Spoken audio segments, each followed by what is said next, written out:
është fjala e një kompanie që është marrë pra auditim. Po. Sepse detyrimi prej 33 milion eurosh që Olafi pretendon është një vlerë jashtëzakonisht e lartë. I bjen që ne kemi abuzuar me 45% të fondit që kemi pasur në dispozicion, i cili për mua është jashtë çdo logjike.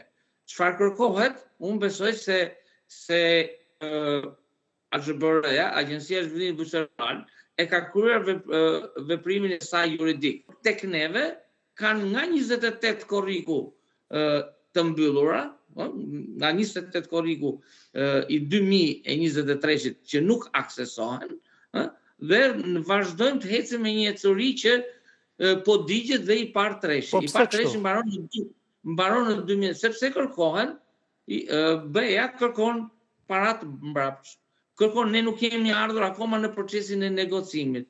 Prandaj është marrë kjo kompania për të verifikuar, për të parë ku kanë qenë hallkat që ka çaluar i parë dyshi, çfarë korrigjimesh duhet të bëj agjencia, dhe gjithë struktura operative, dhe kur flas për strukturën operative, lidhet dhe Ministria, jo vetëm Ministria e Bujqësisë, AZBR-ja, por lidhet edhe Ministria e Financave, Thesari i Shtetit, Kontrolli i Lartë i Shtetit, pra është një tërësi strukturë operative që përfshin në i partin.